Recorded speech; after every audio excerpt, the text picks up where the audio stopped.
Welcome to Telugu Prabha TV. నేను మీ journalist రెహమాన్ని. ఐసీసీ టీ20 వరల్డ్ కప్ సరిగ్గా మరో 3 నెలలు కూడా లేదు ప్రారంభం కావడానికి.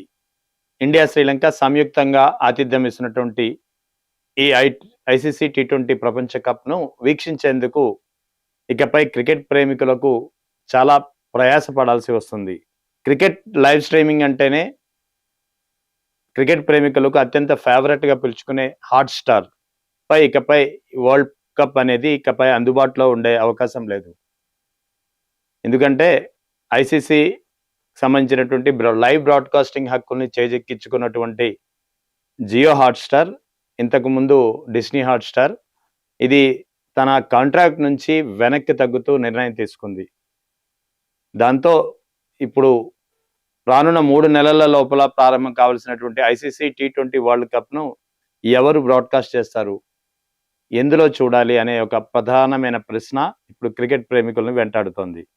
ఎందుకంటే ఐసీసీ చాలా ప్రయత్నాలు చేస్తుంది దీనికి సంబంధించినటువంటి లైవ్ బ్రాడ్కాస్టింగ్ హక్కుల్ని వేరే సంస్థకు, వేరే స్ట్రీమింగ్ యాప్కు అప్పచెప్పేందుకు. కానీ ఏ సంస్థ కూడా ముందుకు రావడం లేదు.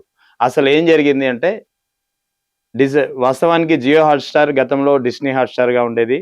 డిస్నీ హాట్‌స్టార్గా ఉన్నప్పుడే 2024 నుంచి 2027 వరకు, అంటే దాదాపు 3 ఏళ్ల కాలానికి ఐసీసీకి సంబంధించినటువంటి క్రికెట్ మ్యాచెస్, క్రికెట్ ఈవెంట్స్ ఎక్కడ జరిగినా ఇండియాలో దానికి సంబంధించినటువంటి ప్రసార హక్కుల్ని జియో హాట్‌స్టార్ చేజిక్కించుకుంది. మొత్తం 25,000 కోట్లకు, అంటే $3 బిలియన్. భారత రూపీస్లో చెప్పాలంటే 25,000 కోట్లకు. అయితే 24 నుంచి 25 వరకు, ఈ సంవత్సరం ఎండింగ్ వరకు, ప్రస్తుతం అయితే ఇప్పటి వరకు అయితే జియో హాట్‌స్టార్ లైవ్ స్ట్రీమింగ్ హక్కుల్ని లైవ్ స్ట్రీమింగ్ చేస్తూ వచ్చింది. ముఖ్యంగా 2024లో జరిగినటువంటి టీ20 వరల్డ్ కప్ ఏదైతే ఇండియా కప్ గెలుచుకుందో దాన్ని ఉచితంగా కూడా జియో హాట్‌స్టార్ ప్రసారం చేసిన పరిస్థితి. అయితే ఇప్పుడు సడన్గా వాళ్ళ ఒప్పందం నుంచి వెనక్కి తగ్గుతున్నా అని చెప్పి ప్రకటించడమే కాకుండా 2026 నుంచి ఇకపై లైవ్ స్ట్రీమింగ్ చేయలేమంటూ చేతులెత్తేసింది. ఎందుకు చేతులెత్తేసిందంటే వాస్తవానికి 25,000 కోట్లకు లైవ్ స్ట్రీమ్ హక్కుల్ని చేజిక్కించుకుంది. ఆ తర్వాత వీళ్ళు ప్రధానంగా ఆధారపడేది అడ్వర్టైజ్మెంట్స్పై. ఇందులో కూడా అడ్వర్టైజ్మెంట్స్పై ప్రధానంగా వచ్చే అడ్వర్టైజ్మెంట్స్ అనేది దాదాపు ఒక మేజర్ షేర్ అని చెప్పుకోవచ్చు. ఐసీసీ మ్యాచెస్ ద్వారా ఈ డిజిటల్ హక్కులు పొందినటువంటి స్ట్రీమింగ్ ఓటీటీ ప్లాట్ఫామ్కు ప్రధానంగా వచ్చే అడ్వర్టైజ్మెంట్స్లో అందులో దాదాపు 70% అని చెప్పవచ్చు. 70% వరకు online gaming apps, online money gaming apps ఏదైతే ఉన్నాయో, Dream11, Fantasy11, My11, ఇటువంటి రియల్ మనీ గేమింగ్ యాప్స్ ఏవైతే ఉన్నాయో వీటి ద్వారా పెద్ద ఎత్తున ఆదాయం వస్తుంటుంది ఓటీటీ ప్లాట్ఫామ్స్కు. అయితే ఎప్పుడైతే ఇండియాలో కేంద్ర ప్రభుత్వం రియల్ మనీ ఆన్లైన్ గేమింగ్ యాప్స్ని నిషేధించిందో ఆ ఆదాయంపై అతిపెద్ద ప్రభావం పడింది, దెబ్బ పడింది. అది ఎంతవరకు అంటే దాదాపు $840 మిలియన్.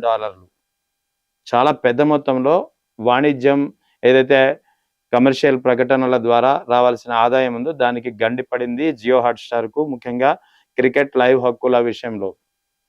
సో దాంతో గతంలో 12,360 కోట్లు నష్టం వాటిల్లిందని చెప్పి అంచనా వేసిన జియో హాట్‌స్టార్ తాజాగా 2024 నుంచి 2025 ఈ ఆర్థిక సంవత్సరం పూర్తయ్యే వరకు 25,760 కోట్ల నష్టానికి చేరుతుందని చెప్పి అంచనా వేసింది. అంటే వీళ్ళ హక్కులు తీసుకున్నదే 25,000 కోట్లకు, నష్టం కూడా దాదాపు దీన్ని మించి ఉండడంతో ఇక ప్రసార హక్కులు మేము చేయలేము, లైవ్ స్ట్రీమింగ్ మేము చేయలేము అంటూ చేతులెత్తేసింది జియో హాట్‌స్టార్ సంస్థ. దాంతో ఐసీసీ ఇప్పుడు ప్రత్యామ్నాయ మార్గాల కోసం వెతుకుతుంది. ఎందుకంటే ఐసీసీ టీ20 వరల్డ్ కప్ అనేది కేవలం మరో 3 నెలలు కూడా లేదు. ఫిబ్రవరి 7 నుంచి ప్రారంభం కానుంది. దీనికి సంబంధించి ఏర్పాట్లు చేయాల్సి ఉంది. ఇప్పుడు జియో హాట్‌స్టార్ చేతులెత్తేయడంతో మరి ఎవరికి అప్పచెప్పాలనేది ప్రధానమైనటువంటి సందేహం, ప్రధానమైనటువంటి ప్రశ్న. ఈ క్రమంలోనే ఇప్పటికే ఐసీసీ సంస్థ అమెజాన్ ప్రైమ్‌ను, నెట్‌ఫ్లిక్స్‌ను, అటు సోనీ లివ్‌ను, ఈ 3 ఓటీటీ ప్లాట్ఫామ్స్‌ను సంప్రదించింది. దీనికి సంబంధించినటువంటి కార్యాచరణ, దాని ప్రణాళికలు కూడా సిద్ధమయ్యాయి. కానీ ఈ 3 సంస్థలు కూడా ఐసీసీ లైవ్ స్ట్రీమింగ్ హక్కుల్ని చేజిక్కించేందుకు ముందుకు రాని పరిస్థితి. అంటే ఆసక్తి చూపించడం లేదని చెప్పి అనధికారికంగా తెలుస్తుంది. అధికారికంగా అయితే ప్రకటించలేదు. అదే జరిగితే మరి రానున్న కాలంలో అంటే రానున్న 3 నెలల్లో ప్రారంభం కావాల్సినటువంటి ఐసీసీ టీ20 వరల్డ్ కప్‌ను ఎవరు ప్రసారం చేస్తారు? ఎలా వీక్షిస్తారు? లక్షలాది మంది క్రికెట్ ప్రేమికులు ఎదురు చూసే ఆ ఈవెంట్‌ని ఎలా వీక్షిస్తారు? ఎక్కడ వీక్షిస్తారనేది ఇప్పుడు ప్రధానమైనటువంటి ప్రశ్న. వాస్తవానికి దీనికి సంబంధించి అందుకే ఐసీసీ కూడా తాజాగా ఫ్రెష్ బిడ్డింగ్‌ని పిలవడానికి కూడా సన్నాహాలు చేస్తుంది. అంటే వాస్తవానికి ఇప్పుడున్నటువంటి బిడ్డింగ్ ప్రకారం అయితే 2024 నుంచి 2027 వరకు జియో హాట్‌స్టార్ చేజిక్కించుకుంది. ఇప్పుడు మధ్యలో చేతులెత్తేసింది. సో, ఇంకా యాక్చువల్లీ వాస్తవానికి 2026, 2027 ఇంకో 2 ఏళ్ళు 2027 డిసెంబర్ వరకు ఈ కాలం అయితే ఉంది. అయితే ఇప్పుడు ఈ సంస్థలు ముందుకు రాని తరుణంలో 2026 అంటే రేపు వచ్చే సంవత్సరం నుంచి 2029 వరకు ఫ్రెష్‌గా మరో 3 ఏళ్ల కాలానికి ఫ్రెష్ బ్రీడింగ్స్ పిలవాలని చెప్పి ఐసీసీ నిర్ణయిస్తుంది. దీని విలువ $2.4 బిలియన్ నిర్ణయించింది ఐసీసీ. అంటే ఇండియన్ రూపీస్‌లో చెప్పుకోవాలంటే దాదాపుగా 21,000 కోట్లు.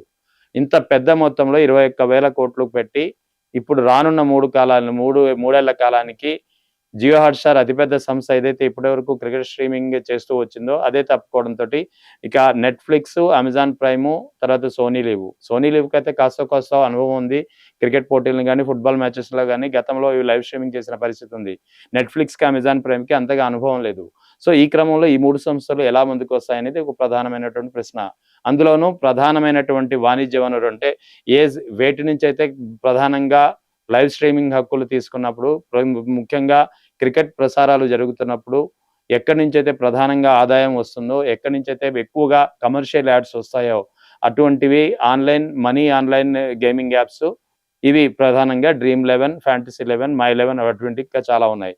వీటిని నిషేధించడంతోటి ఇప్పుడు దాదాపుగా ఇప్పటికే గ్యాప్ అనేది $840 మిలియన్ మేరకు వాణిజ్య ప్రకటనల ద్వారా వచ్చే ఆదాయంలో గ్యాప్ పడింది, నష్టం వాటిల్లింది.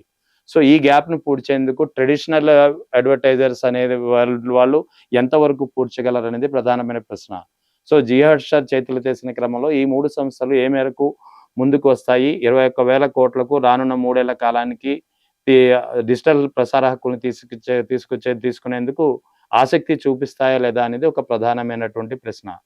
సో, ఈ క్రమంలో మరి ఐసీసీ ఏం నిర్ణయం తీసుకుంటుంది? మరి రానున్న 3 నెలల్లో జరగనున్నటువంటి ఐసీసీ టీ20 వరల్డ్ కప్ ఎక్కడ వీక్షిస్తారు? ప్రసార హక్కులు ఎవరికిస్తారు?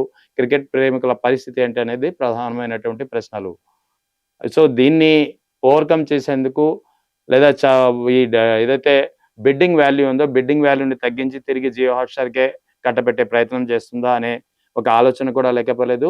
జియో హాట్‌స్టార్ కూడా బహుశా అదే ఎత్తుగడలో ఈ ఒప్పందం నుంచి వెనక్కి తగ్గిందా అనే అనుమానాలు కూడా లేకపోలేదు. సో, ఓవరాల్‌గా ఐసీసీ డిజిటల్ హక్కుల నుంచి, బ్రాడ్‌కాస్టింగ్ హక్కుల నుంచి జియో హాట్‌స్టార్ తప్పుకోవడంతోటి మరే ఇతర సంస్థలు ముందుకు పెద్దగా ఆసక్తి చూపించని తరుణంలో రానున్న 3 నెలల్లో జరగనున్నటువంటి ఐసీసీ టీ20 వరల్డ్ కప్ ఎక్కడ వీక్షిస్తారు? ఎలా వీక్షిస్తారనేది ఒక ప్రధానమైనటువంటి సందేహంగా మారింది.